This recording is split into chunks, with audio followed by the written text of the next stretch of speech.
एक ही जगत है, यही जगत।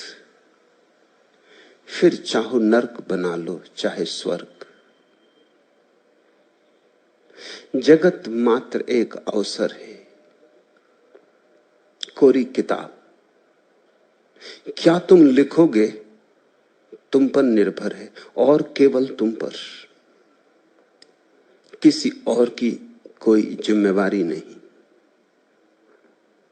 नरक में जीना हो नरक बना लो, स्वर्ग में जीना हो स्वर्ग बना लो। तुम्हारे हाथों का ही सारा निर्माण है, यहां सब मौजूद है। युद्ध करना हो तो युद्ध, और प्रेम की छाया में जीना हो तो प्रेम की छाया। शांति के फूल उगाने हो तो कोई रोकता नहीं, निर्वाण के दिए जलाने हो तो कोई बुझाता नहीं।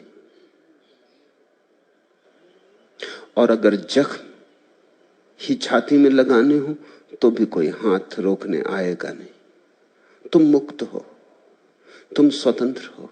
मनुष्य की यही महिमा है, यही उसका विषाद भी। विषाद कि मनुष्य स्वतंत्र है, गलत करने को भी स्वतंत्र है। स्वतंत्रता में गलत करने की स्वतंत्रता सम्मिलित है। अगर ठीक करने की ही स्वतंत्रता होती तो उसे स्वतंत्रता ही क्या कहते हैं। स्वतंत्रता का अर्थ ही होता है गलत होने की स्वतंत्रता भी है। चाहो तो मिटा लो, चाहो तो बना लो, चाहो तो गिर जाओ मिट्टी में और कीचड़ हो जाओ, और चाहो तो कमल बन जाओ। जीवन एक कोरा अवसर है, बिल्कुल कोरा अवसर, जैसे कोरा कैनवास हो और चित्रकार उस पर चित्र उभारे, कि अनगढ़ पत्थर हो कि मूर्तिकार उसमें मूर्ति निखारे।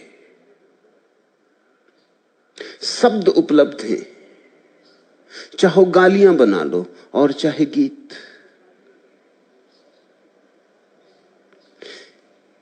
इस बात को जितने गहरे में उतर जाने दो हृदय में उतना अच्छा है। भूल के भी मत सोचना कि कोई तुम्हारे भाग्य का निर्माण कर रहा है। उस बात में बड़ा खतरा है, फिर आदमी अवश हो जाता है। फिर जो हो रहा है हो रहा है, फिर सहने के सिवाय कोई उपाय नहीं।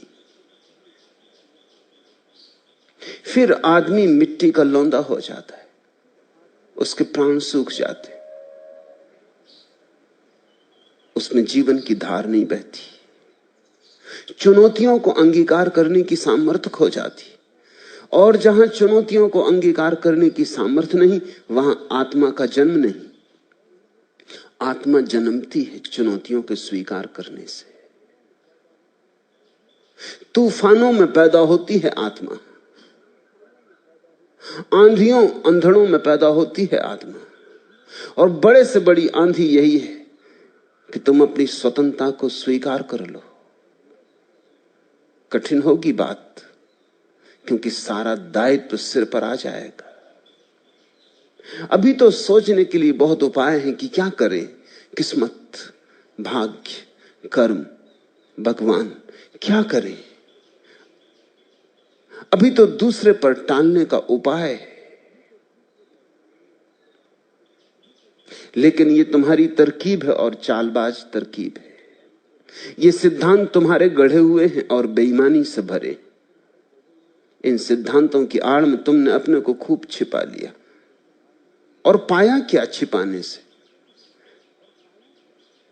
इतना ही पाया कि नरक बनाने की सुविधा मिल गई और स्वर्ग बनाने की क्षमता खो गई। उस मनुष्य के जीवन में धर्म की शुरुआत होती है जो इस पहले कदम को उठाता है, जो कहता है मैं निर्णायक हूं।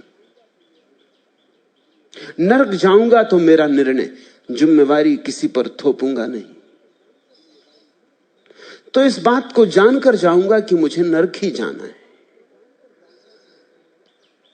कम से कम इतना तो आश्वासन रहेगा, इतनी तो सांत्वना रहेगी, इतना तो संतोष रहेगा कि अपने ही निर्णय से जिया। लेकिन अगर तुम्हें यह पक्का पता हो जाए कि नरक तुम अपने ही निर्णय से जाते हो, तो क्या तुम नरक जाना चाहोगे? कौन जाना चाहेगा? दुख को कोई निर्माण नहीं करना चाहता। इसलिए जैसे ही ये तीर तुम्हारे प्राणों में चुभ जाए कि मैं स्वतंत्र हूं, वैसे ही स्वर्ग का निर्माण शुरू हो जाता है। पृथ्वी यही है, स्थान यही है। यहीं कोई बुद्ध की तरह जी लेता है और यहीं कोई बुद्धुओं की तरह। यहीं कोई परम आनंद को उपलब्ध हो जाता है और समाधि की सुवास में नाचता है, और यहीं कोई सड़ता है। यहीं ठीक एक ही जगह है, लेकिन यहां उतनी ही दुनियाएं हो गई हैं जितने यहां लोग हैं।